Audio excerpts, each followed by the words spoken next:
Graça e a paz, irmãos. Amém. Deus é bom. Amém. Assim como o sol todos os dias amanhece, e é certo que isso acontece, a Bíblia Sagrada também diz que é certo que todos os dias Ele renova o amor dEle por nós. Eu não me canso de dizer que a glória do nosso Deus é a glória que nenhum outro Deus tem. É o único que pode bater a mão no peito e dizer: eu sou bom, eu sou amor. É o único que pode dizer: eu não tenho amor para dar, eu sou o próprio amor. Amém?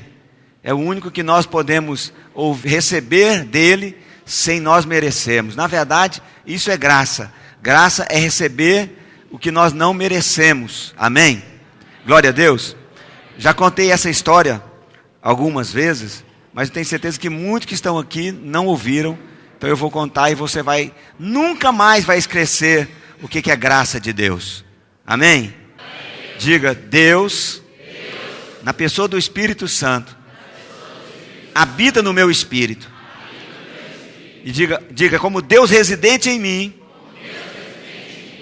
incluso em mim, colocado dentro de mim, Ele fala no meu espírito. Eu sou filho de Deus. Eu sou filho amado de Deus. Eu sou a resposta de Deus para esta cidade.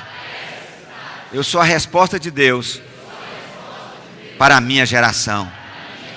Diga: não eu mesmo, mas o Espírito de Deus em mim. Amém, queridos? Glória a Deus. Aleluia. Esta noite, eu creio que ela foi preparada para que você possa ter uma experiência real com o amor de Deus. Glória a Deus. Você lembra do texto em que Jesus está crucificado, na hora da morte dele, o que ele falou? Tetelestai. Que o significado da palavra tetelestai é está consumado. Em inglês é the finish. Finalizou, consumou, cumpriu-se tudo. Tudo que precisava acontecer, aconteceu. Para você ter um entendimento, a Bíblia Sagrada diz que as uvas verdes manchavam os dentes dos filhos do povo de Deus. Está lá no Antigo Testamento, no Velho Testamento. E aí, para que Deus pudesse, os pais, em Deuteronômio diz que os pais comiam uva verde e o dente dos filhos ficavam manchados. E aí a Bíblia Sagrada diz que Jesus então tomou o vinagre. Vinagre não é feito de uva madura. De uva madura faz-se vinho. Vinagre é feito de uva verde. Ele tomou o vinagre e quando ele tomou o vinagre ele disse: está consumado, finalizou. Ele precisava de levar até mesmo as maldições dos pais que eram colocados nos filhos. E ele fez isso quando ele tomou o vinagre. E ele bradou: está consumado. Amém, queridos?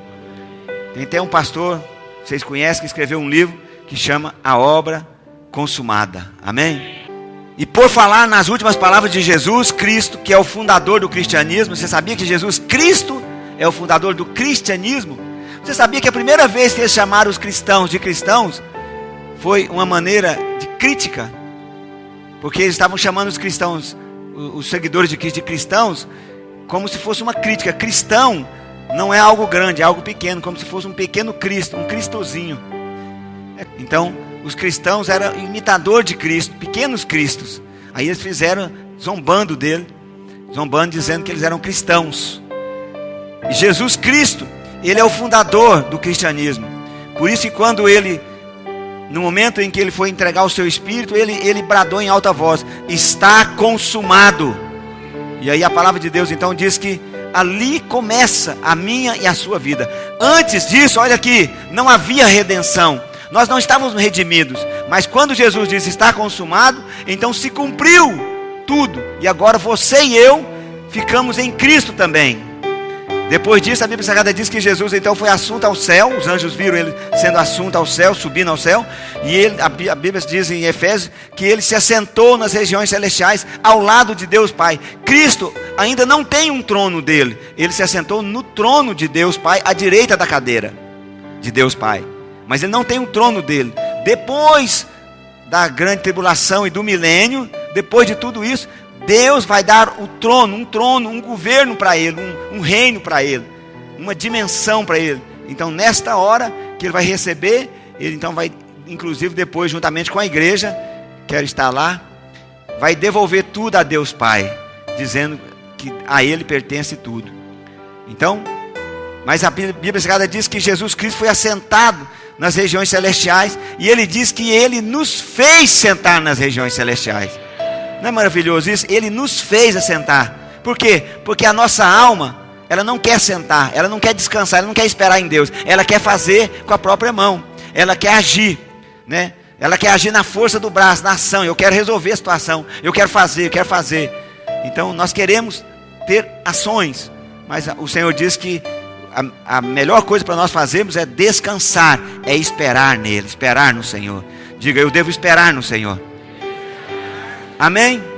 Às vezes, por não esperar no Senhor, nós agimos de forma humana e natural, e então nós colhemos essas plantações humanas e naturais que nós temos, e as colheitas então nos faz confundir a paternidade de Deus. Nós pensamos que Deus esqueceu de nós, né? Tem até pessoas que inventou música que o céu está fechado, né? Quem inventou essa música está mentindo, não é verdade? A Bíblia não diz isso. A Bíblia diz que depois que o céu foi aberto, nunca mais fechou, e nunca mais você ouviu o barulho do zíper fechando e nada disso. A Bíblia Sagrada diz que o céu está aberto. Em Apocalipse 5 diz que o céu está tão aberto que o próprio Jesus entrou pela porta da frente. Um anjo gritou por outro: abre as portas para que entre o rei. E um anjo perguntou: quem é o rei? Ele falou: o Senhor, Rei Todo-Poderoso. Ele é o Rei da Glória. Então ele entrou, e quando ele entrou, o apóstolo João foi arrebatado justamente nesse momento e viu ele entrando. E ele tinha a imagem de leão e imagem de cordeiro.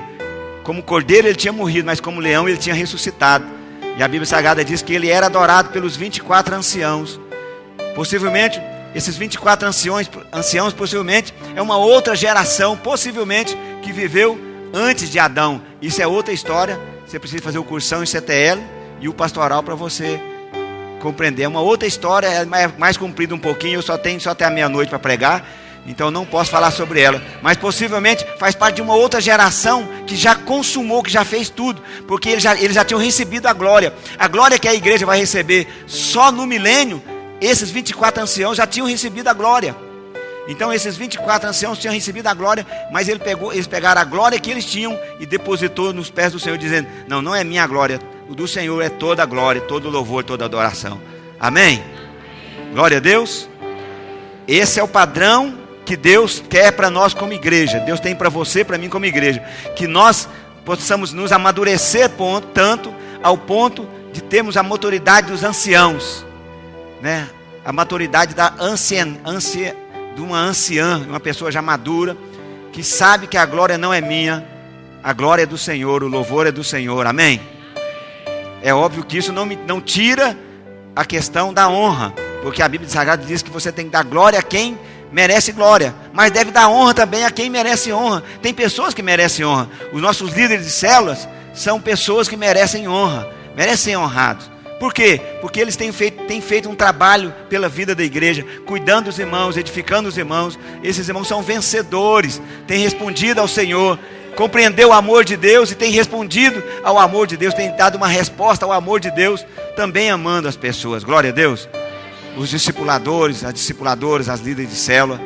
Talvez você, líder de célula, pensa: mas eu estou cuidando só dessas crianças. Não, você não está cuidando só dessas crianças. A Bíblia Sagrada diz, Jesus falou: deixai vir a minhas criancinhas, porque dos tais é o reino dos céus.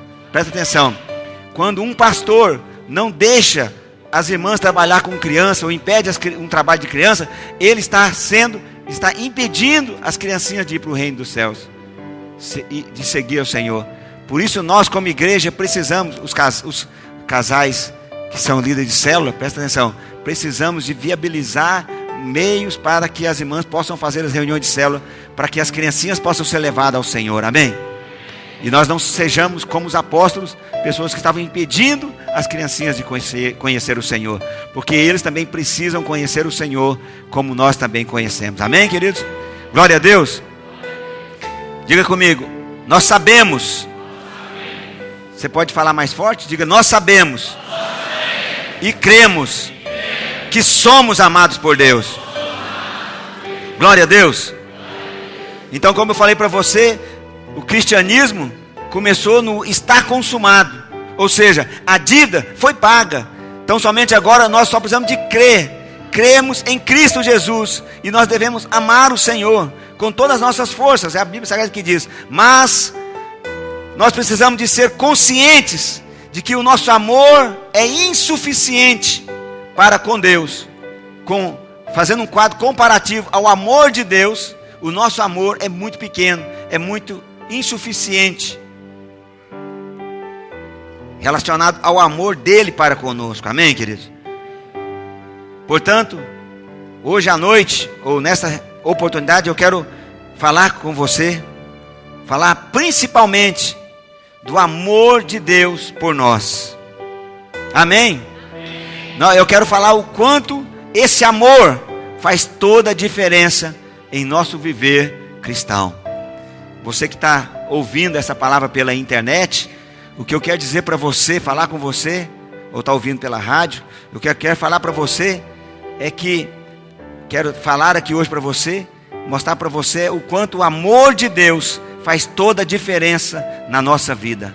O quanto nós compreendemos, nós não somente nós sabemos, olha aqui, queridos, não é só saber, é saber e crer. Às vezes nós sabemos com a mente, mas nós não cremos com o coração. Presta atenção, porque essa ausência de amor, essa ausência do amor de Deus dentro de mim, olha aqui, queridos, ela gera medo. Abra para mim 1 João 4, verso 16. E nós conhecemos e... Diga, nós conhecemos. Diga, mas não somente conhecemos, nós cremos. Glória a Deus.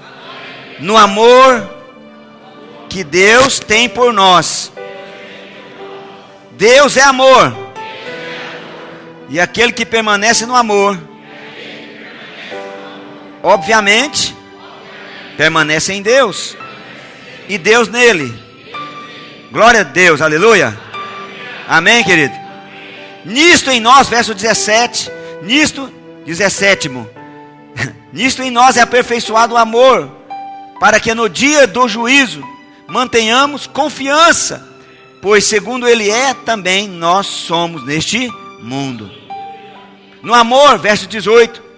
No amor não existe medo. Antes, o perfeito amor lança fora todo medo. O medo produz tormento. Logo aquele que teme não é aperfeiçoado no amor. Presta atenção, vamos entender aqui. Aqui nós vemos que a ausência de amor gera medo. E a razão, olha, a razão que muitas pessoas vivem com medo, inseguras, ansiosas, estressadas, é justamente pela falta de sentimento de serem amadas. Olha o que o verso 16 diz. E nós conhecemos e cremos no amor que Deus tem por nós. Deus é amor. E aquele que permanece no amor, permanece em Deus, e Deus nele.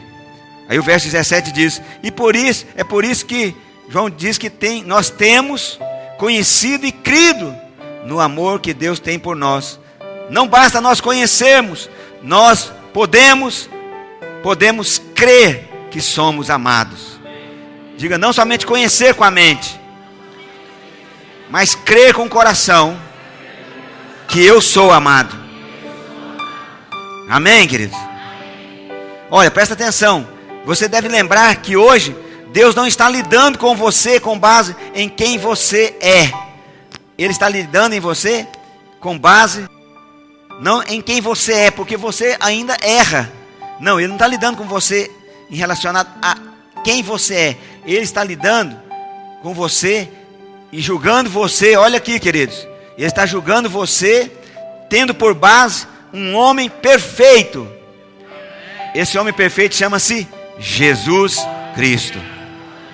Ele está te julgando por meio de Jesus. Quem está me entendendo?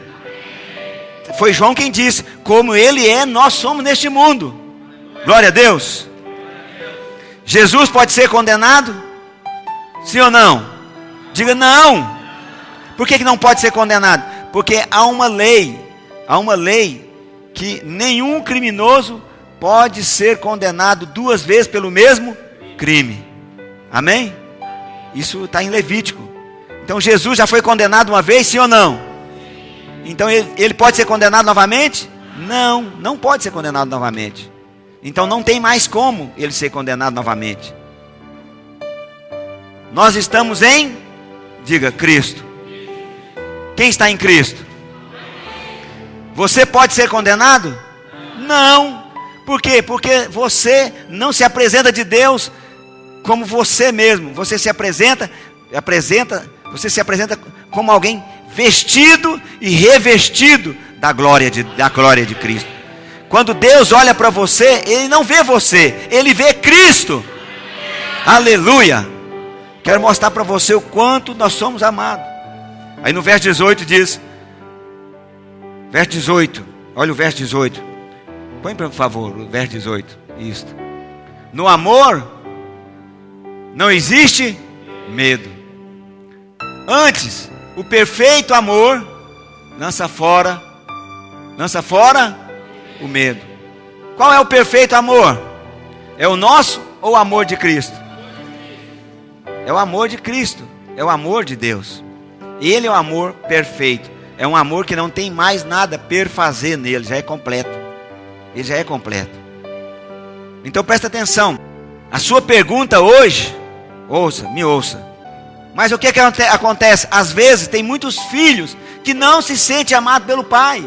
O pai diz para ele que ele o ama. O pai vive, trabalha, faz as coisas, mas ele não se sente amado.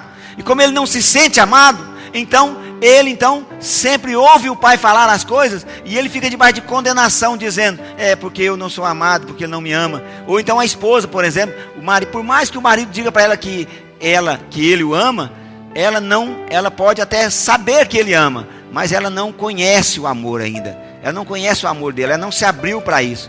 Mas aí o que acontece?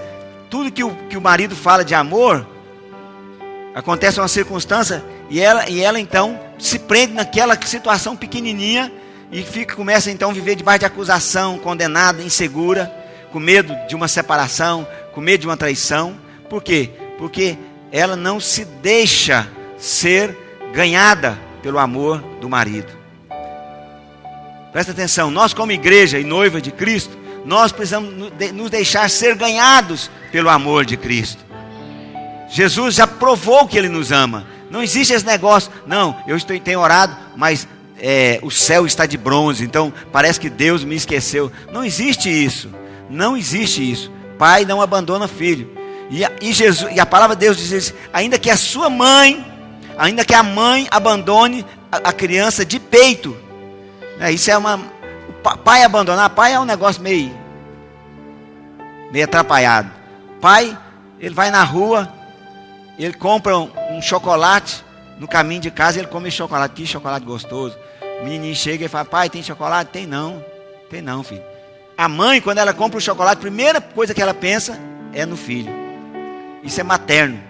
Eu sempre falo para a Cássia, lá em casa, quando as meninas querem comer alguma coisa, eu falo, bem, faz por favor, porque Deus não me deu peito. Então, quem tem para alimentar elas é a mãe. Foi o princípio de Deus, Mas o pai é assim, mas a mãe não abandona o seu filho, sabe? Só uma loucura muito grande para fazer uma mãe abandonar o filho.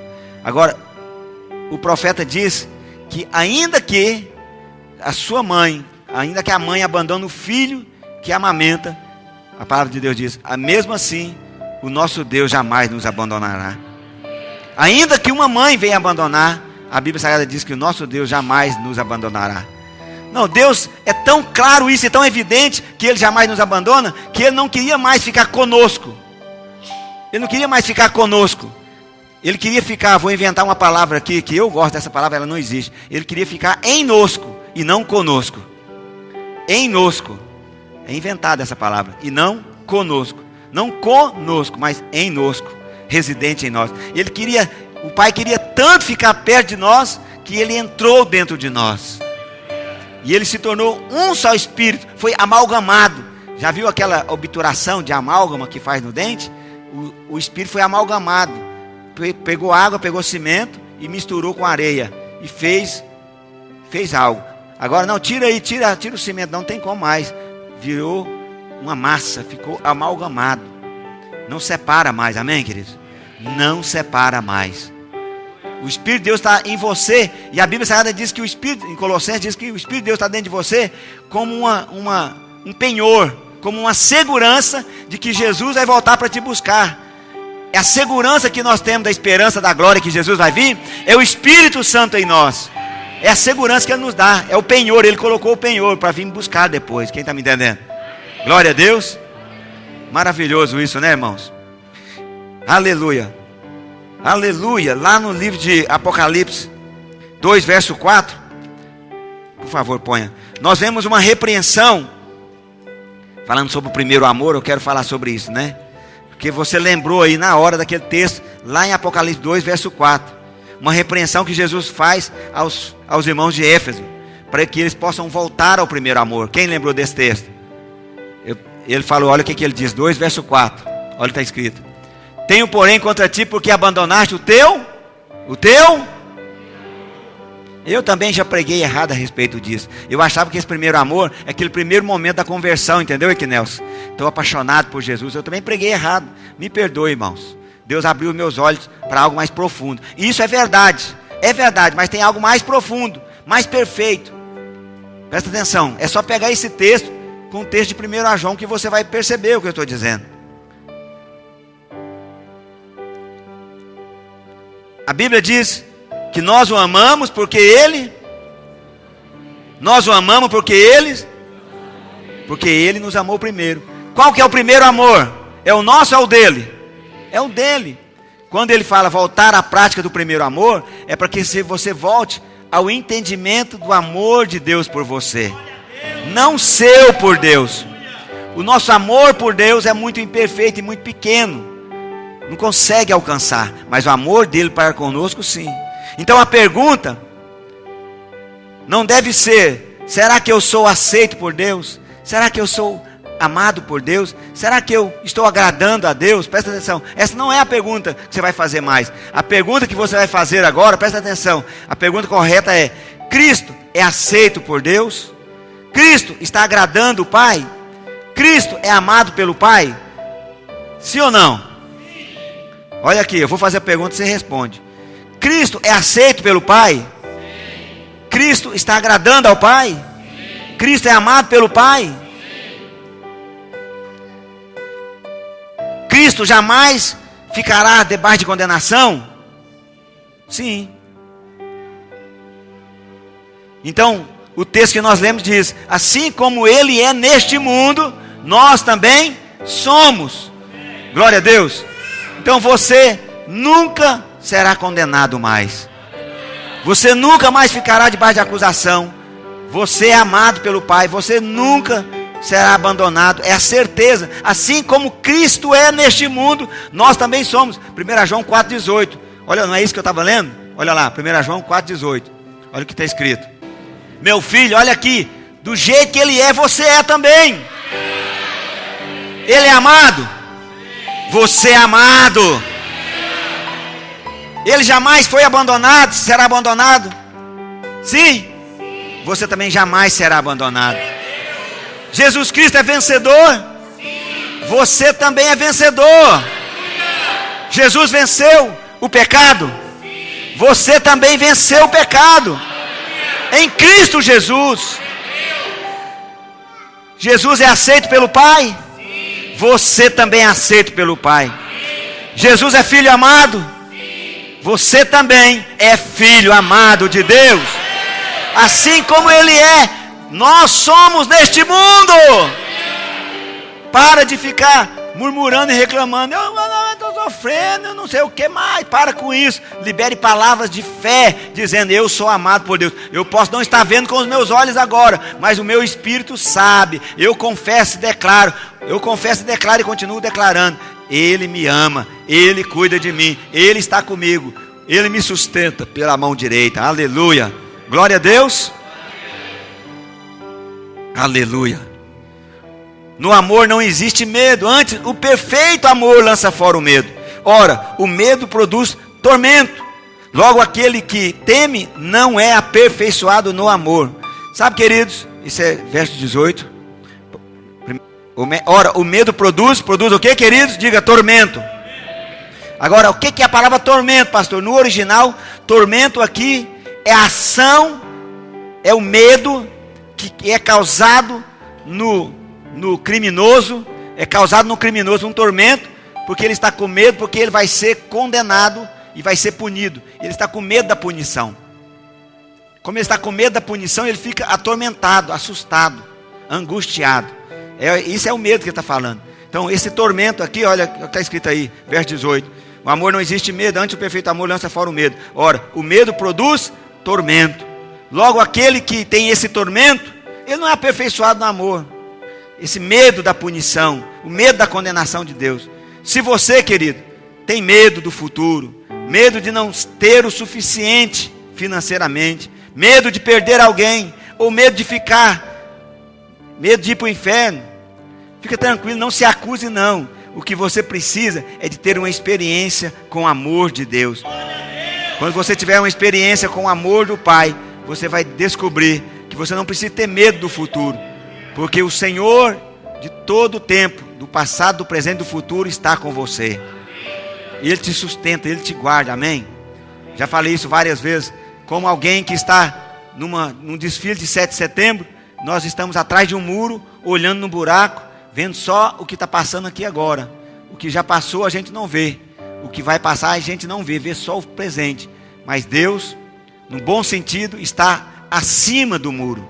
Então não está em cima do muro. Deus não fica em cima do muro, nem na minha história, nem na história que eu conto, nem na parábola que eu conto. Ele está acima do muro, e Ele está vendo o que já passou com você, o que está passando, o que vai passar. E Ele está dizendo: eu cuido de você, filho, eu conheço todas as coisas.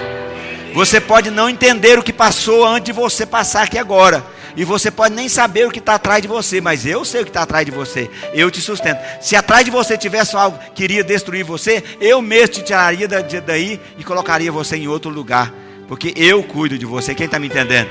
Maior é aquele que está em nós, maior é aquele que é conosco ou está em nós. Aleluia, amém, queridos? Glória a Deus. Como eu falei, a palavra tormento é o medo de punição, medo da condenação. Se você tem medo do futuro, medo de não ter o suficiente, medo de perder alguém, ou medo de ficar enfermo, é porque ainda você não se firmou no amor verdadeiro.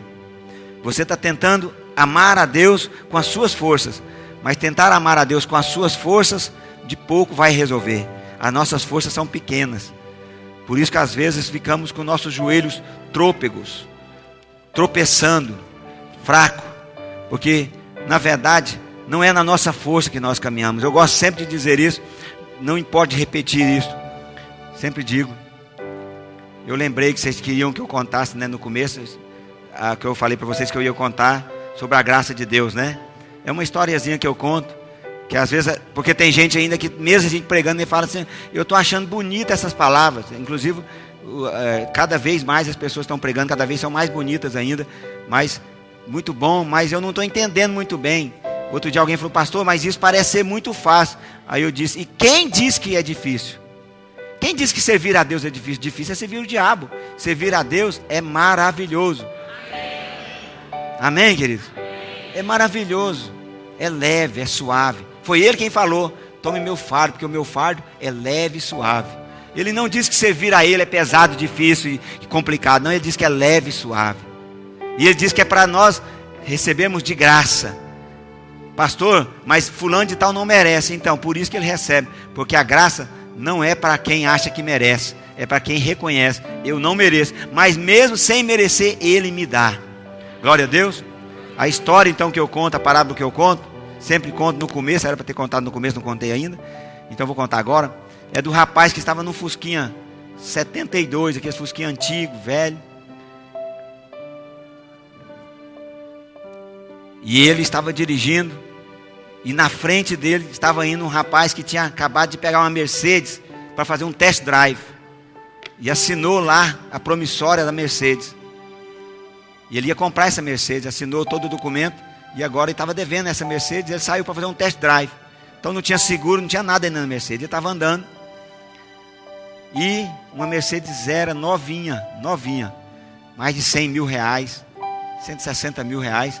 E ele, quando o sinal ficou amarelo, estava vermelho ou verde. Quando ele foi ficar amarelo, ele já parou e não atravessou o sinal. Aí ele freou. O freio da Mercedes é um freio ABS 4x4, né? Ele freia, para na hora. Quando ele parou, o rapaz estava vindo atrás num Fusquinha, e ele tinha brigado com a esposa dele, porque ele tinha perdido o emprego dele, tinha brigado com a esposa dele, e estava muito chateado.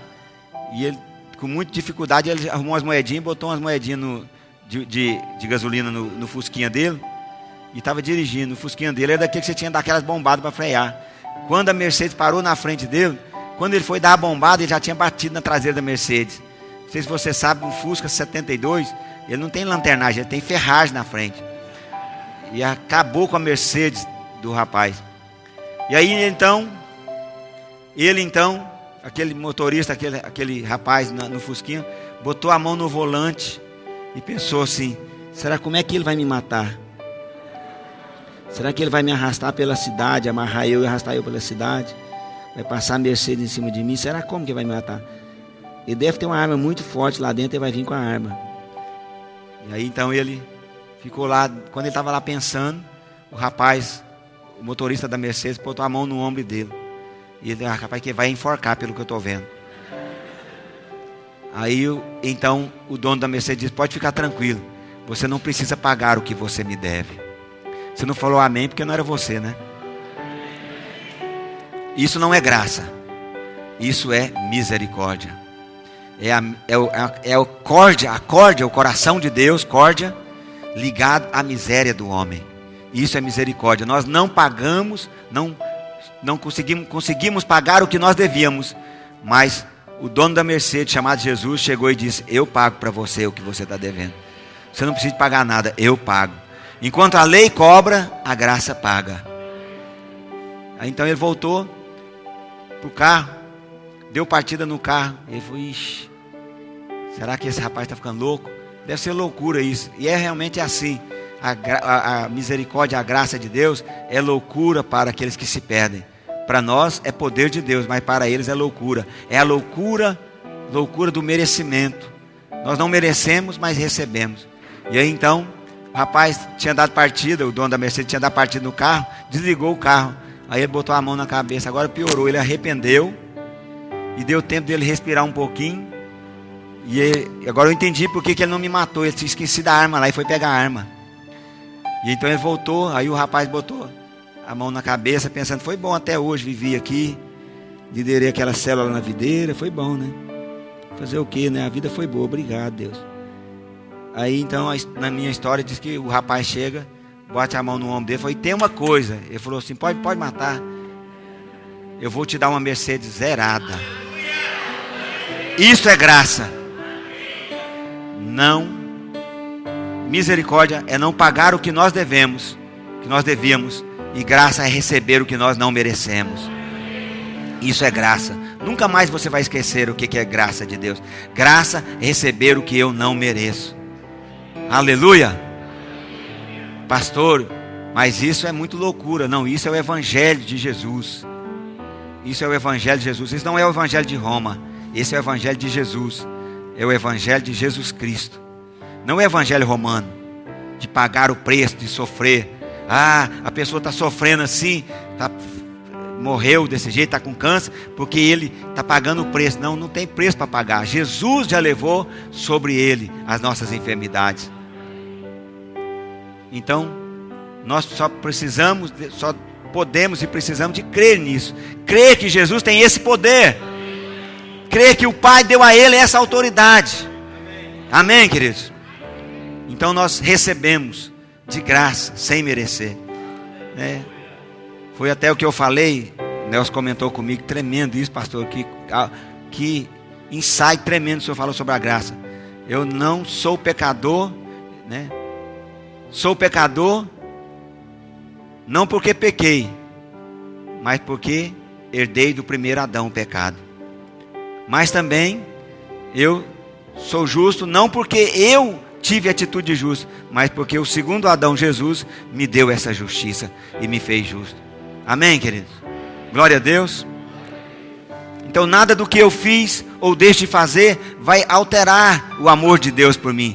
Porque o amor de Deus por mim, ele não é um sentimentoide ou um sentimento. O amor de Deus por mim é a realidade de Deus. Ele me amou de tal maneira. Glória a Deus. Quando eu nem era ainda filho dele, ele me amou de tal maneira. Quanto mais agora que eu fui feito filho dele. Glória a Deus. Que o Espírito do Senhor possa trazer luz para você a respeito desse amor do Pai. E você possa entender, e possa viver, e possa experimentar o amor de Deus. Me lembro, Deus estava orando.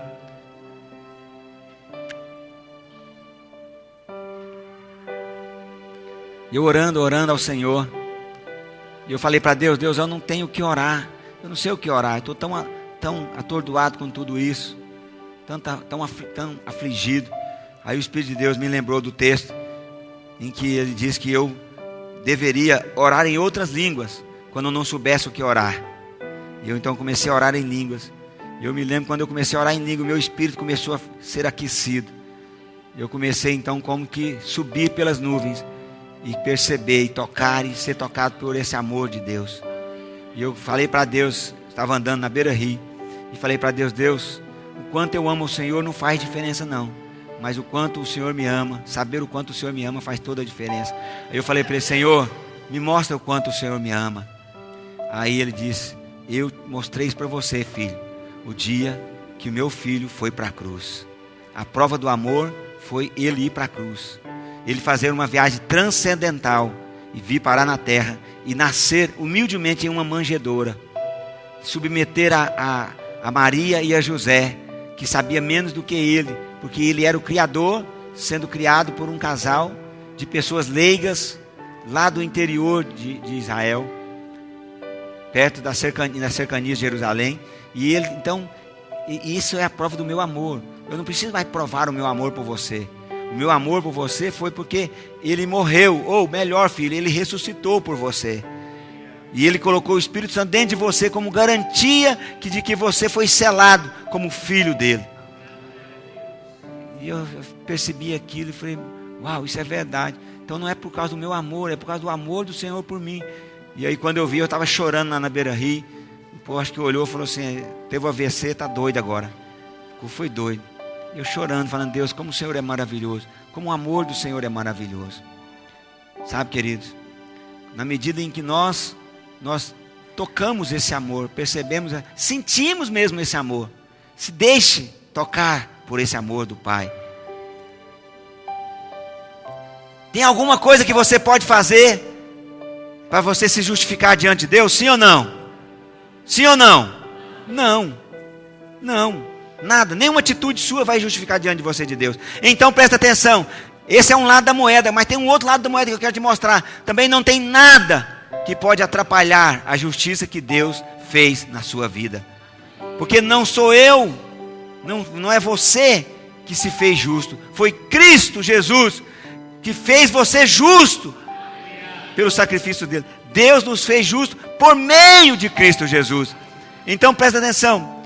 Da mesma maneira, foi o amor dele que fez isso por nós.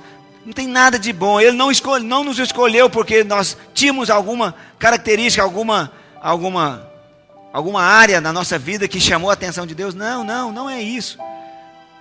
Você e eu, nós não éramos nem mesmo filhos. Não era somente filhos, nós éramos inimigos dele. E ele olhou para você e disse, eu quero aquele inimigo meu. E eu vou levar ele para minha casa. Lembra no capítulo do livro lá sobre Mefibosete, fala sobre isso. Quando o rei Davi pega Mefibosete e leva Mefibosete para a casa dele. Esse texto, presta atenção, Mefibosete é o que de Davi? Inimigo. Mefibosete, Davi era inimigo de Mefibosete. Mefibosete é herdeiro legal do trono de Saul. Davi estava sentado no trono, usurpando o lugar de Mefibosete. Mefibosete tinha o direito de estar ali, mas Davi, o rei, ele pegou Mefibosete, que se considerava inimigo de Davi, e levou ele para dentro da casa. Mefibosete era aleijado, tinha as pernas tortas, mas a Bíblia Sagrada diz que quando ele sentou à mesa, o Davi não podia ver os pés de Mefibosete. Davi aqui é Jesus, representa Jesus. Mefibosete sou eu e você, com os pés tortos, tentando caminhar de maneira certa, mas não consegue. Já tentei tanto, tentei caminhar de uma maneira, tentei arrumar uma muletinha, não teve jeito, mas tentei fazer, mas não consegui. Agora coloca uma mesa em cima dos seus pés, e Davi olha, agora ele não vê os seus pés. Davi agora vê a comida que ele tem para dar para Mefibosete na mesa. Davi estava vendo a comida, estava vendo o pão. Quem que é o pão? Jesus disse: eu sou o pão que desceu do céu. Todas as vezes que Davi olhava para a comida de Mefibosete, ele via Cristo. Ele estava vendo Cristo, ao invés de olhar os pés tortos de Mefibosete, ele estava vendo Cristo Jesus. Então ele amou Mefibosete. Mefibosete não merecia ser amado, não merecia, mas Davi amou Mefibosete. Mefibosete tinha tanta pouca confiança nesse amor de Davi, que ele disse que ele achou que Davi estava levando ele para lá para matar ele, que ele não passava de um cão morto. Ele não era só um cão, ele era um cão morto. Talvez essa também era a minha e a sua posição antes de reconhecermos Cristo. Mas agora nós fomos feitos filhos de Deus. Eu não era importante antes de ser chamado por Deus. Não foi isso que fez Deus me chamar. Mas o fato de Deus ter me chamado, agora eu sou um filho amado dele. Você também é filho amado de Deus. Glória a Deus. Aleluia, irmãos. Aleluia. Na medida que você sabe disso e você crê no quanto é amado, sabe o que acontece? O medo é lançado fora. Você não tem mais medo. E quanto menos medo você tem, mais fé você tem para crer no amor do Pai por você. Glória a Deus. Por isso que verso 19 de 1 João 4, lá diz assim, ó: nós amamos porque fomos amados primeiro. O nosso amor é apenas o reflexo do conhecimento que nós temos do quanto somos amados por Ele. 1 João 4,19. Olha o que está escrito: nós amamos porque Ele nos amou primeiro. Esse é o primeiro amor que Ele quer que nós tenhamos. Isso é voltar ao primeiro amor. O primeiro amor do entendimento de que Ele me ama. Ele me ama. Ele me deseja. Ele me desejou tanto que esse desejo entrou na alma dele e ele se entregou na cruz por causa de mim. Quem pode dizer amém? Diga aleluia. Oh, aleluia. Amar a Deus é o primeiro mandamento do decálogo, não é? Mas presta atenção, hoje pregar a lei é colocar as pessoas debaixo de julgo, de condenação. Muitas pessoas se sentem culpadas, se sentem condenadas e até abandonam a igreja, abandonam a fé. E olha aqui, querido, eles não fazem isso porque são rebeldes, não. Eles fazem isso, a maioria deles fazem isso porque eles têm um coração sincero. Eles são sinceros. Eles não querem ser hipócritas, rebeldes. Eles são sinceros. Porque ele ouve o pastor dizer lá na igreja: será que você ama mesmo a Deus? Olha, essa conversa é uma pergunta que você não quer resposta. Será que você não quer resposta? Será que você ama mesmo a Deus? Ou será que você ama mais o mundo? Ou seja, se você não estava debaixo de condenação, você acabou de ficar. Será que você tem jejuado suficiente? Que tanto que é suficiente? Você tem orado suficiente? Que tanto que é suficiente? Como assim? Essa pergunta, ela traz condenação para a vida da igreja. Sabe os pregadores que às vezes você gostava, aqueles pregador que batia, que suava, que gritava no microfone e dizia: a igreja é rebelde, Deus vai encontrar o seu pecado e Deus vai te julgar, e Deus vai mostrar para você o juízo dele, você vai encontrar com o fogo do Senhor e ele vai te consumir. Isso é a pregação da condenação, é a pregação da lei. A Bíblia não diz isso. A Bíblia diz que Jesus, ele levou sobre ele o fogo da condenação. Já falei isso para vocês, vou repetir. Estou vendo que os irmãos estão gostando, estão dizendo amém, aleluia. Amém? Estão comigo aqui junto, amém? Vou dizer para você, a Bíblia Sagrada diz que Elias fez um sacrifício. No primeiro sacrifício que Elias fez, a Bíblia Sagrada diz no sacrifício que Elias fez, a Bíblia Sagrada diz que o fogo veio, na lei, na época, no tempo da lei, o fogo veio e consumiu a água que ele tinha jogado naquela sacrifício, naquela terra, lambeu a água, queimou as madeiras, queimou o sacrifício, queimou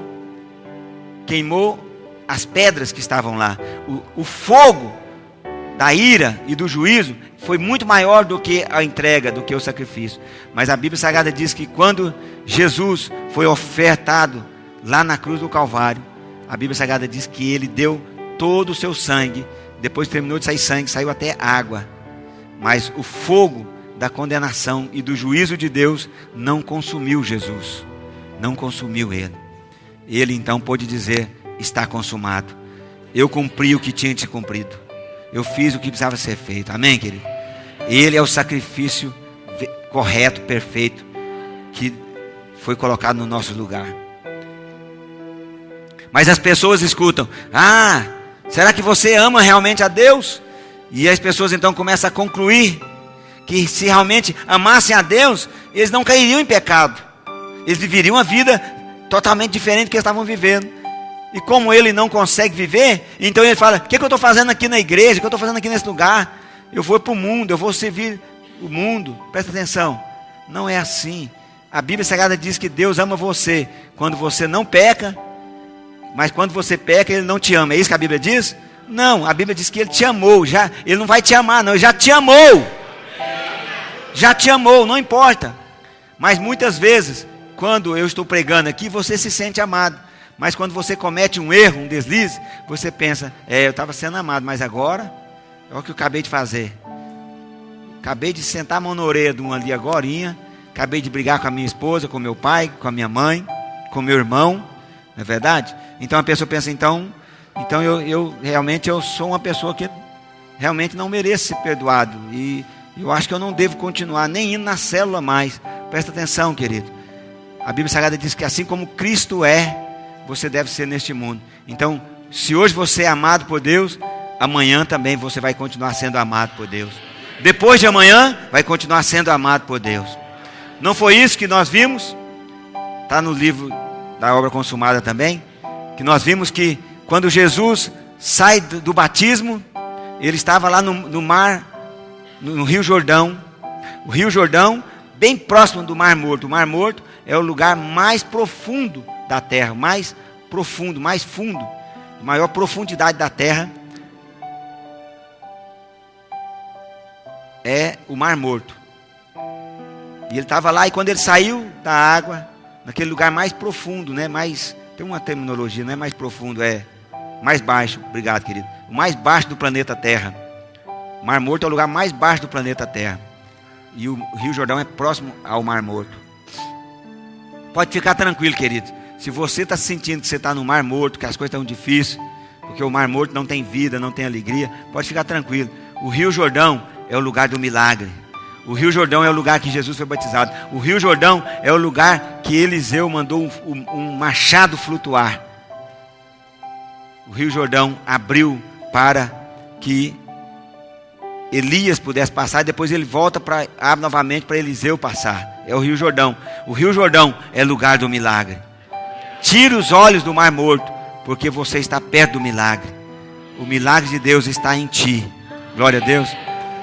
E a Bíblia Sagrada diz que o Mar Jordão, o Rio Jordão, me perdoe, abriu para Elias e para Eliseu passar. E Jesus veio para passar sobre as águas, para que o mar abrisse. E o mar não abriu, dizendo: não vou abrir para Jesus. Jesus fez algo muito melhor. O que você acha que é melhor? O mar abrir sem graça, mas passar com terra seca? Agora você passar surfando, andando em cima da água? Vamos dizer, isso é muito mais hang loose, mano. Muito melhor, o que é isso? Eu preferia 10 vezes passar em cima do mar, ou em cima do Rio Jordão, do que ele abrir para mim passar. Se ele abrir para mim passar, eu já estou passando na terra, já não tem nada de novidade. Mas o Rio Jordão passar, e você olhar e falar assim: eu passei lá no maior aquário do planeta Terra existente, eu vi lá as baleias, vi os peixes. Isso é maravilhoso, foi o que Jesus fez. Então fique tranquilo, se o Rio Jordão, ou se o mar não abrir, o Senhor vai fazer você passar por cima dele. Glória a Deus. Você não é o milagre que está chegando perto de você, é você que está perto do milagre. Glória a Deus. Aleluia. E a Bíblia Sagrada diz que Jesus saiu da água. E o que ele ouviu o Pai dizer para ele, lá naquele lugar mais baixo do planeta Terra? Esse é o meu filho amado, em quem eu tenho muito prazer, muita alegria. Eu falo isso para minhas filhas. Pai, fala isso para suas filhas, seus filhos. Eu tenho muito prazer em você, muito me alegro com você. Eu acredito no chamado de Deus para a sua vida. Eu acredito no propósito de Deus. E a Bíblia Sagrada diz que Jesus então saiu caminhando em jejum e subiu para um monte. Me perdoe por não lembrar o nome do monte. Me ajude, Wesley. O monte que Jesus foi jejuar, as cordilheiras. Possivelmente o monte mais alto, as cordilheiras próxima do Horebe, o monte mais alto de Israel. Então, em um momento, Jesus estava no lugar mais baixo da vida dele. E o Pai disse, eu te amo. Mas no outro momento, ele estava no lugar mais alto da vida dele, que já tinha estado. O Pai disse para ele, eu também te amo. Lá em cima, ele ouviu o Pai dizendo para ele, esse é o meu filho amado, a quem me enche de prazer.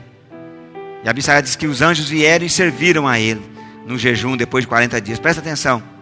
Talvez você não está jejuando, talvez você está ruim, está lá embaixo, você está muito down, não é isso? Lá para baixo, está para baixo. Mas o Pai está dizendo, eu te amo, filho, eu te amo. Talvez está tudo bem na sua vida, você está fazendo tudo correto, tudo bom, indo a 1000 maravilhas. O Pai está dizendo, eu te amo, filho. Não importa onde você está, se está lá em cima ou lá embaixo, Ele te ama da mesma maneira. Não muda, amém? Deus não tem dois discos, o disco de Deus não tem lado A e lado B. Isso é para os antigos, vocês não sabem o que é isso não. É só para os antigos. LP, que tinha um lado A e lado B. Que tinha uma amiga minha, que o rapaz queria, estava galanteando ela. Muita amiga minha, deu um CD para ela. Se ela ouvir pela gravação, ela vai lembrar que é ela. Aí, ele encontrou com ela um tempo depois, deu um CD para ela, né? E ela ficou toda. Encontrou depois e falou assim, você ouviu todas as músicas? Ela falou, não, só ouvi o lado A. O lado B eu pus e não tocou nada. Então a modernidade não tem lado A e lado B, né? Só os LP antigamente, lado A e lado B. Só nós que sabemos dessas coisas, né, Cristiano? Aleluia, só os antigos. Só os ENTA. Só os que têm mais de 30. Então, não importa, meu filho, o jeito que você está. Eu quero mostrar para você, o Pai te ama. O seu papai te ama. Ninguém nunca tinha chamado Deus de Pai. Aí Jesus, perguntava para Jesus assim, como é que é para orar? Olha a pergunta que eles fizeram, eles queriam saber como que é que se relaciona com Deus. Eles estavam querendo saber. Aí Jesus falou, quando vocês for orar, vocês vão dizer assim, ó Deus que está aí no céu, magnânimo Deus poderoso. Ele falou isso? Não. Ele falou, quando vocês forem orar, vocês vão dizer assim, Abba, Pai. Você sabe o que é Abba, Pai? Papaizinho. Abba, Pai, no original é papaizinho. Olha o tipo de relacionamento. Outro dia eu falei um negócio, foi até o Marciel que me chamou a atenção para isso. Quanto mais nós chamamos Deus de Pai, na nossa oração comumente, porque nós mais confiamos na paternidade dele. Quanto mais nós chamamos ele de Deus, se é mais Deus, é porque eu não tenho muito essa paternidade com ele. Não fique acusado por causa disso. Eu ouvi isso e Deus então me mostrou que eu poderia chamá-lo de Pai, deveria e podia chamar ele de Pai, para que cada dia mais eu me abrisse para ser amado por ele, para ser cuidado por ele. Amém, querido? Para que eu não atrapalhasse ele. Glória a Deus. Tem algo melhor do que isso? Ser amado pelo Pai? Obrigado, Nelson. Continua aí. Obrigado por... Quando nós removemos o véu da religião, que nos impede de ver o amor de Deus por nós, então nós somos conquistados por esse amor do Pai. Então aqui nós vemos o motivo da repreensão. Ele está dizendo, volte ao primeiro amor. Viva o amor do Pai por você, não o seu amor por Ele. Glória a Deus. Diga, nós o amamos, porque Ele nos amou primeiro. Glória a Deus. O primeiro amor não é o meu amor, mas é o amor dele por mim. Ele nos amou primeiro. O primeiro amor é o amor dele por mim. Então abandonar o primeiro amor, querido, é se esquecer do quanto somos amados pelo Pai. Quando que eu esqueço de quanto eu sou amado pelo Pai? Quando eu começo a passar por dificuldade, aí eu começo a duvidar. Eu penso que o Pai me abandonou, parece que o Pai não está me vendo, não está cuidando de mim. Entende? Por quê? Porque o medo vem, o tormento vem, as dificuldades vêm, as aflições vêm. Então eu começo a ficar atormentado, mas eu posso então confiar, e eu posso declarar. A nossa alma não quer confiar em Deus, mas nós comandamos e oramos: aquieta a alma, aquieta dentro de mim, o salmista diz, e ouve o amor de Deus por você, do Pai por você, e ouve que você é amada. Aquietai e sabei, o Senhor é Deus Pai Todo-Poderoso. Às vezes você tem que mandar a alma sua ficar quieta. Fica quieta, alma. Cala a sua boca, alma. Cala a sua voz de lamúria. Cala a sua voz e comece a agradecer ao Pai. É o que Davi fala: aquieta dentro de mim, ó minha alma. Então presta atenção. Vamos lá. Aleluia. Olhe para quem está perto de você e fala para ele assim: não confie em seu próprio amor. Agora pergunta para ele: por quê? Pergunta por quê? Agora eu vou explicar para você. Olha aqui. Porque o ponto central do cristianismo não é o amor do homem por Deus, mas é o amor de Deus por nós. Não o nosso amor por Ele, mas o amor dele por nós. Nosso amor por Ele passa a ser apenas uma resposta do amor que nós recebemos dele. Ou seja, quanto mais entendemos que somos amados, então mais nós o amamos. Não se condene por você não conseguir amar a Deus como você pensa às vezes, mas comece a perceber que na verdade, quanto mais você se sentir amado pelo Pai, mais você vai amar a Ele. O seu amor passa a ser um reflexo, uma resposta. É interessante porque nós podemos, já falei um pouco sobre isso, mas vou repetir, porque esse é o momento ideal para nós falarmos. Podemos tomar o exemplo de Pedro e João. Como dois tipos de crentes. Olha aqui, queridos, isso é muito precioso você ouvir. Pedro representa aqui aqueles que gloriam enquanto amam a Deus, o quanto eles cumprem o mandamento: amarás a Deus sobre todas as coisas. Eu sou aquele que ama a Deus sobre todas as coisas. Eu amo a Deus com todas as minhas forças. É Pedro. Por isso que Jesus disse para ele: tu és Pedro. Pedro é pedra. Onde foi escrita a lei? Na pedra. Então ele falou assim: Pedro, você parece a lei. Você se identifica mais com a lei. Mas lá tinha um outro discípulo chamado João, que no original é Johannes, que significa aquele que é gracioso, aquele que é cheio da graça. Já estou terminando, queridos, de verdade. Esse João, ele disse que ele não disse: eu sou aquele discípulo que ama Jesus. Ele diz: eu sou o discípulo amado pelo Pai, pelo Deus. É isso que está escrito no meu WhatsApp também, né? Aquele que Jesus ama. Eu percebo, entendo que o quanto eu amo a dele, quanto eu amo a ele, não faz muita diferença. Mas o quanto eu tenho revelação do amor dele por mim, isso faz diferença na minha vida. Glória a Deus. Aleluia.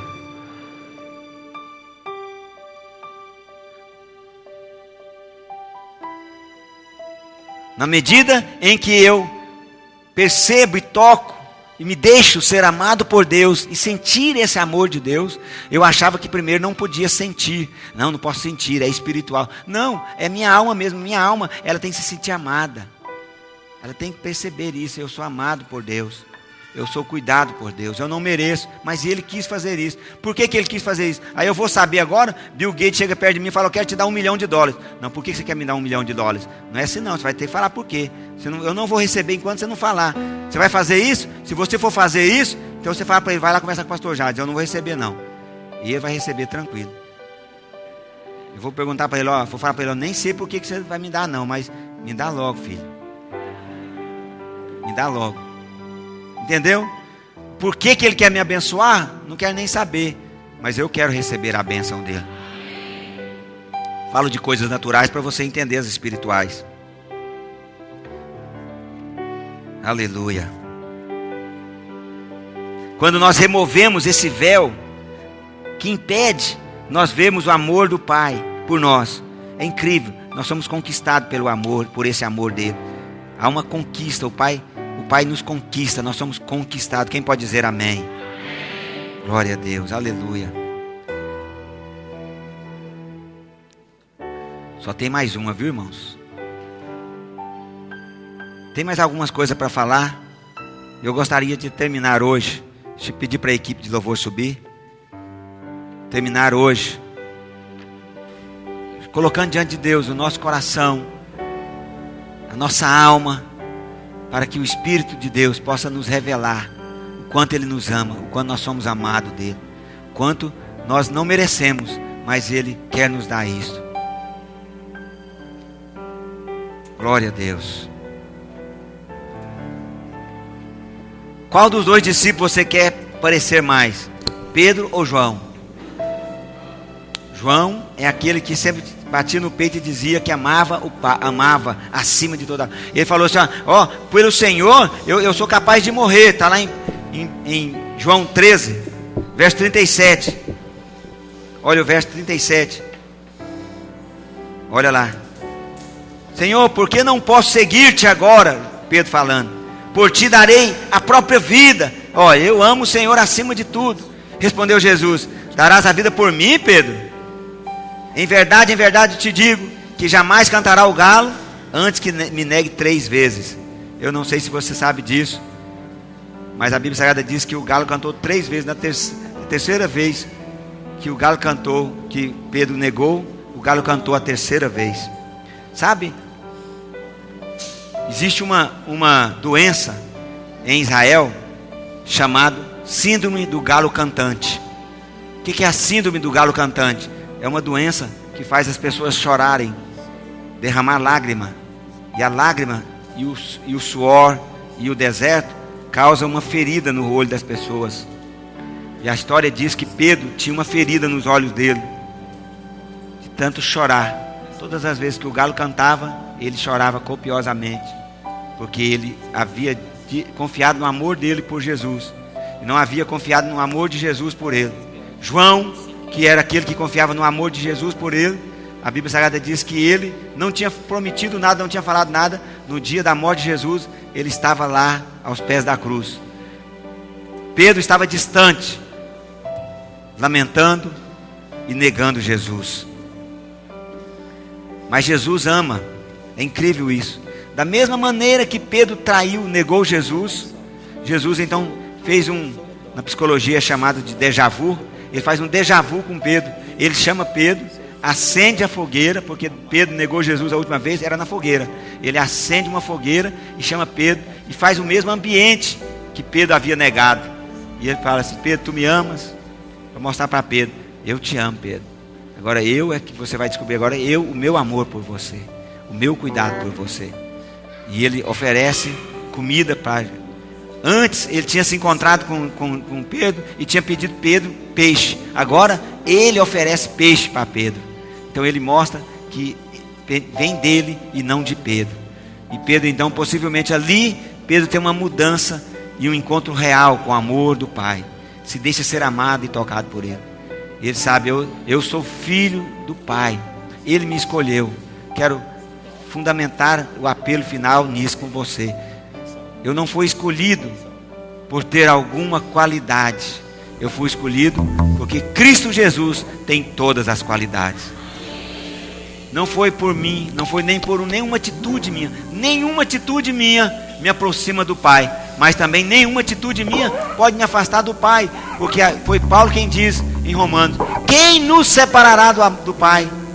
Desse amor, ele diz: ninguém consegue nos separar. Ele diz que nem altura, nem profundidade, nem largura, nem comprimento, nem demônio, nem anjos, nada, inclusive nós também não podemos nos separar, podemos nos separar nós mesmos desse amor. Por quê? Porque nós fomos amados com um amor eterno.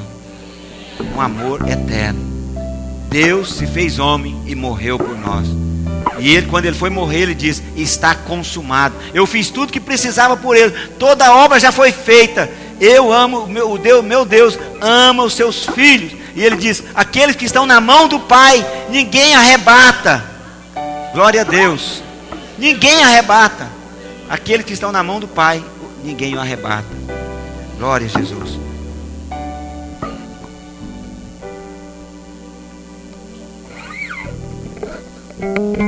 Romanos 5, verso 8. Coloquei outro dia esse versículo nos insights meus. Mas Deus prova o seu próprio amor para conosco, pelo fato de ter Cristo Jesus morrido por nós, sendo ainda nós pecadores. Quem era pecador quando Cristo morreu por você aqui? Diga amém. Você era pecador. O pastor Naú falou ontem que ele já morreu desde a eternidade. Ele morreu na eternidade, não foi? Então você já era pecador. Quando você era pecador, Ele te amou, sim ou não? Você era pecador, você cometia pecado, Ele desejou você, sim ou não? Ele te aceitou, sim ou não? Sim. Agora, Ele fez você se tornar filho dele, filho. Quanto mais agora que você foi feito filho. Antes você era pecador e Ele te amou, quanto mais agora. Como que é o amor dele por você? Muito mais, porque Ele já fez você se tornar filho dele. Esse é o poder de Deus, o poder da filiação. João 1, verso 12, que fala: a todos quanto receberam, deu-lhes o poder de serem feitos filhos de Deus. Já falei isso, vou repetir. Você nunca saberá o quanto Deus ama você, até você entender o quanto o Pai ama a Cristo. Porque o mesmo amor que o Pai tem por Cristo é o amor que Ele tem por você. Você precisa somente entender o quanto Cristo é amado.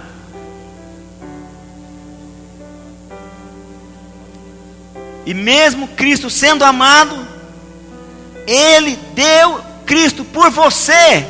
Ele entregou Cristo e Cristo se entregou. Ninguém matou Jesus. Ele diz: eu entrego a minha vida.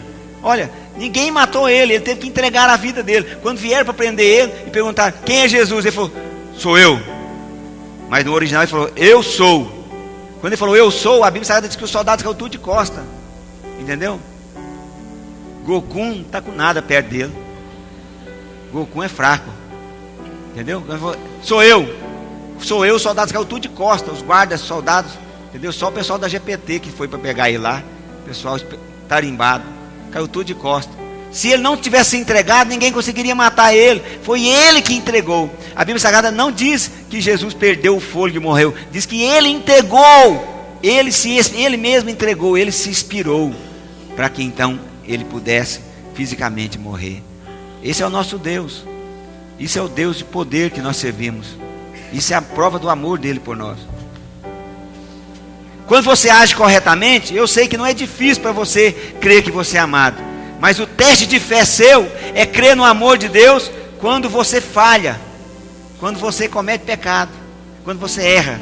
Aí você fala: eu errei, eu quero melhorar. Não, você não tem que melhorar. Melhorar é pouco. Ele quer matar você e ressuscitar você, alguém justo, amém? Ele quer que nós creiamos que nós morremos com Cristo e ressuscitamos com Ele, por meio da morte e ressurreição de Jesus. Glória a Deus. Eu quero dizer para você que mesmo no momento que você comete pecado, pastor, cuidado, pastor, com isso, porque as pessoas podem fazer loucura. Não, já estão fazendo loucura. Não crer na graça é fazer uma loucura. Pensar que eu posso ajudar a Deus a me purificar é loucura. Já é loucura. Presta atenção, quem não acredita na graça de Deus, ou mistura a lei com a graça, ele está dizendo: Jesus morreu, mas foi insuficiente, então eu vou ajudar ele, vou fazer boas ações, e quando eu fizer tudo certinho, eu sou bom, então eu vou receber a glória. Mas quando eu falhar, então eu estou distante. Deus está irado comigo. Meu filho, se Deus tivesse irado com você, você não estava nem falando isso aqui, meu filho. Não existe isso. Não existe isso. Aleluia. Oh, aleluia, Jesus. O que eu tenho que fazer, pastor? Hoje é um bom momento para a gente fazer isso, né? Primeira coisa, você tem que descobrir o quanto você é amado, por causa do grande preço que foi derramado na cruz do Calvário. Preço que foi pago. Alguém pagou o preço por nós, Jesus Cristo, amém? E uma vez que nós entendemos o quanto somos amados, a nossa resposta espontânea, quase que natural, mas não é natural, é espontânea.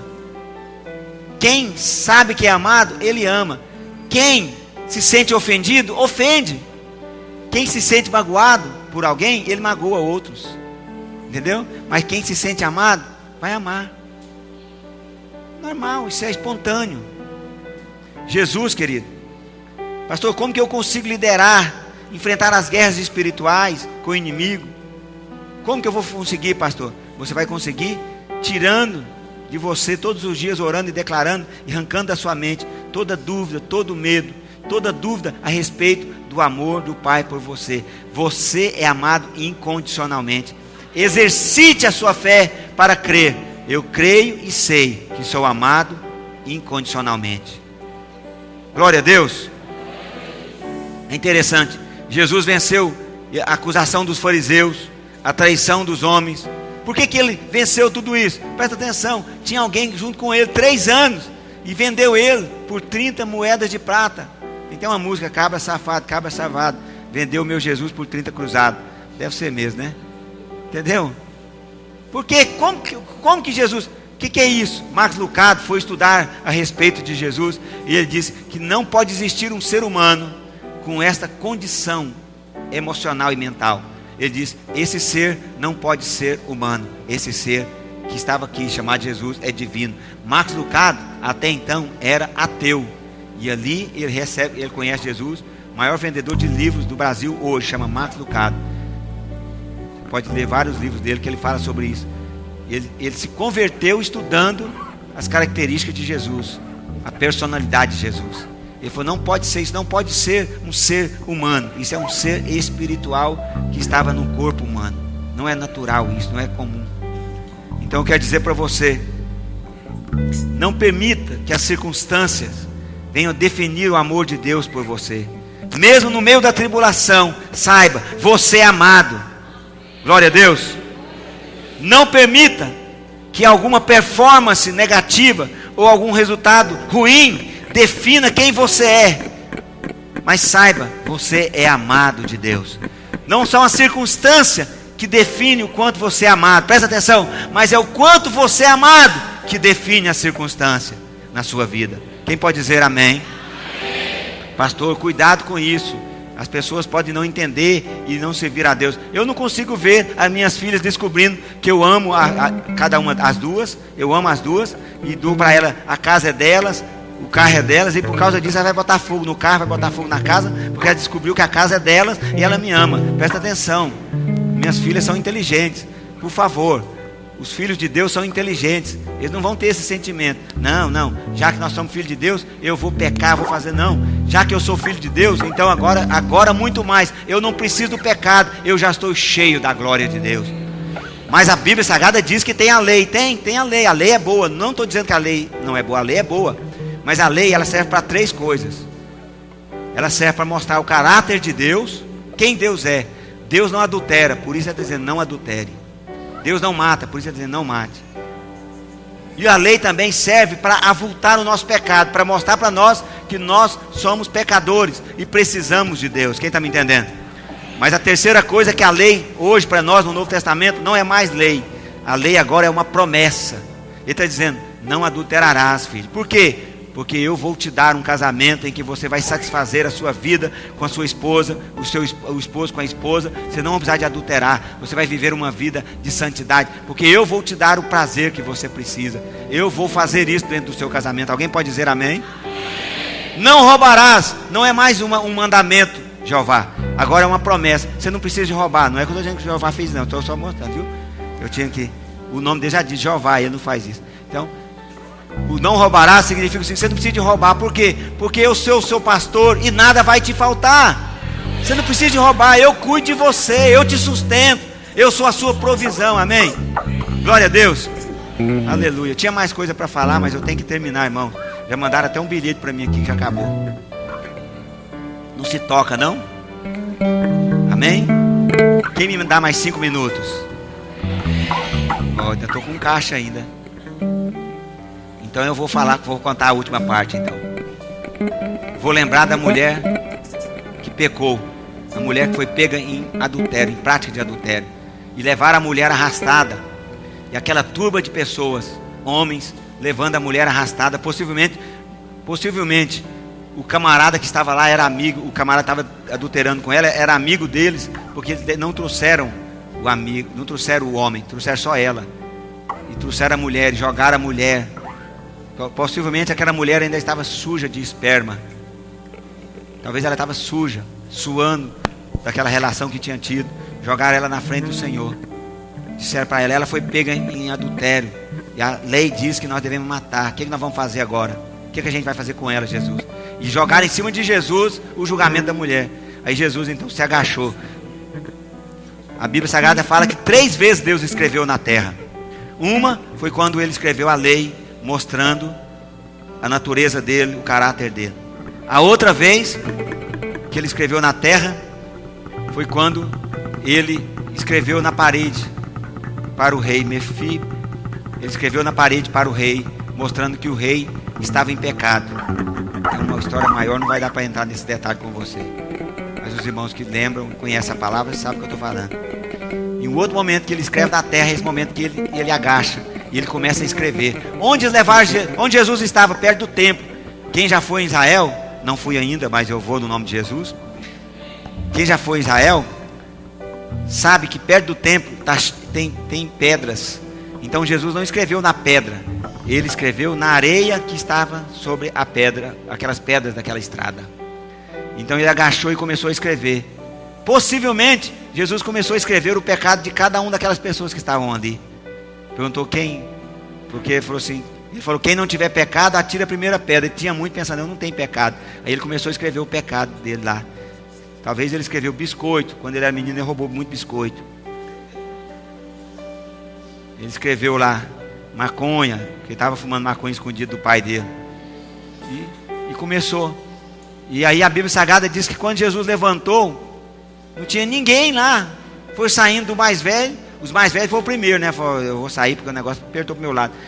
Se eu ficar aqui, vai dar no jornal das 10 o que eu estou fazendo na minha vida.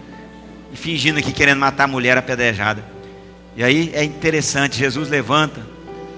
Wesley, achei maravilhoso o dia que eu estava lendo isso. Foi luz para mim, eu não tinha visto isso. Então Jesus levanta.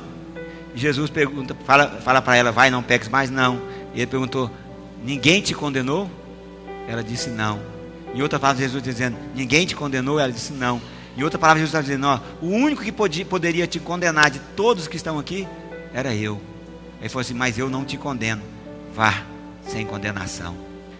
Aí Jesus fala para ele, vai, não peques mais, está vendo? Jesus disse, se ela pecasse, não é isso não. Jesus está dizendo, agora o não adulterarás, agora é uma promessa para você. Por que aquela mulher adulterava, querido? Primeiro, talvez ela faltava sustento financeiro, então era maneira dela ter provisão financeira, tendo maridos, tendo homens que não era dela. Por que mais que ela poderia estar adulterando? Em busca de um amor que pudesse preencher o vazio da alma dela. Mas Jesus então falou para ela, você teve 5 maridos, nenhum era seu, e esse que você está agora com ela, também não é teu marido. Quantos homens que são? 6. Jesus então, obviamente que simbolicamente, não de forma maligna como fizeram, né? Jesus então tornou-se o 7º homem na vida dela, mas agora Jesus é o homem perfeito. Jesus diz para ela, eu vou ser o seu esposo, porque eu sou o esposo da igreja. E eu vou ser a sua provisão, porque eu sou o seu provedor. Aí Jesus fala para ela, filha, pode ir. Você não precisa mais de pecar, porque não tem mais condenação. Porque é a condenação que avulta o pecado. É a condenação que nos leva para o pecado. Quanto mais livre eu sou da condenação, mais livre eu sou de pecar. Porque a graça me liberta de toda a condenação. Amém, querido? Então, se eu estou me sentindo condenado, eu não me sinto amado. Mas aquela mulher se sentiu amada. E ele disse, pode ir, filha, livre do pecado. Vá e não peques mais. Essa é a promessa de Deus para mim e para você hoje. Nós estamos livres. Fique de pé, todos.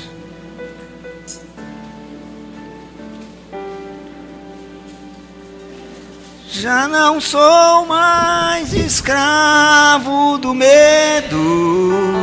Sou filho amado de Deus. Sou filho amado de Deus. Já não sou mais escravo do medo. Sou filho amado de Deus. Já não sou mais escravo escravo do medo. Sou filho amado de Deus. Já não sou mais escravo do medo. Sou filho amado de Deus. Aleluia. Quem pode dizer eu sou filho amado de Deus? Eu sou filho amado de Deus. Pastor, e quando eu não me sentir amado, quando eu me sentir condenado, o que eu faço? Presta atenção. Você vai levantar e vai declarar o que a palavra de Deus diz. As circunstâncias podem estar gritando isso. A minha alma pode estar com medo, mas a palavra de Deus diz que a palavra, ela é eterna, ela não passa. E ela diz que Ele me ama. Ele me amou quando eu não era filho, e agora eu fui feito filho. Ele me ama, não há condenação para mim. Eu estou em Cristo Jesus. E você vai permanecer crendo, declarando em fé que é amado de Deus. E nesses momentos você vai perceber que o poder de Deus vai começar a encher o seu espírito, e você vai começar a declarar cada vez mais forte, e você vai destruir as mentiras, os ataques do diabo, os ataques na sua mente, e você vai ser tocado pelo amor do Pai, e você vai tocar nesse amor do Pai, e a sua fé vai ser aumentada, e Deus vai levantar você das dificuldades, dos problemas. Quem está me entendendo? Talvez você pense, mas o meu Golias é muito grande. Então, presta atenção, o seu Golias é muito grande. Se você pegar a pedra, que é Jesus Cristo, e rodar ela, você vai acertar bem na testa dele, porque a testa dele é muito grande, e você vai destruir. E quanto maior é a árvore, maior é o tombo, maior é a vitória. Golias não é para destruir você. Golias é para você experimentar a glória de Deus, experimentar o reinar com Cristo Jesus. E você foi chamado para isso. Mesmo quando você não se sente amado, às vezes a circunstância, a situação, você liga para alguém e fala: irmão, não estou me sentindo amado. O que você tem a respeito para falar a respeito disso? Meu irmão, você é amado de Deus. Ainda que sua mãe abandonasse você, o Pai jamais te abandonará. Ele deu Jesus por você. Ele deu Jesus em troca de você. Você tem valor tanto quanto Cristo tem valor para o Pai. Você é amado dele. Você é filho amado. Tudo que o Pai prometeu para fazer na sua vida, Ele vai cumprir. Ele vai cumprir. Ele vai cumprir cada uma das promessas dele para a sua vida. Creia, meu irmão. Creia, meu irmão. E aí quando você vai terminar, fala assim: irmão, eu já entendi. E eu tenho algo para dizer para você também. Não é só eu que sou amado, não. Você também é amado do Pai. O Pai te chamou para ganhar vidas, para conquistar vidas, para receber dessa glória, e ser também um instrumento dele na mão dele. Cuidar de pessoas, expressar o amor a ele. O amor como um reflexo do amor dele. Nós somos amados. Amém, queridos? Glória a Deus. Tenha sempre uma palavra de vitória para liberar para o seu irmão. Às vezes naquele dia o irmão está num momento tão difícil, e você ligou para ele, você deu vontade de falar uma coisa, aí você não falou. Não sei. Possivelmente o Espírito de Deus estava te levando a falar para ele: você é um vencedor. Fala, vencedor. Quando você fala isso, a pessoa: é mesmo, eu sou vencedor, eu sou amado de Deus. Deus me fez mais que vencedor. Já não sou mais escravo do medo. Sou filho. Sou filho amado de Deus. Aleluia. Já não sou mais escravo do medo. Sou filho amado. Sou filho amado de Deus. Espírito Santo. Já não sou mais escravo do medo. Não somente para sabermos qual é, Sou filho amado de Deus.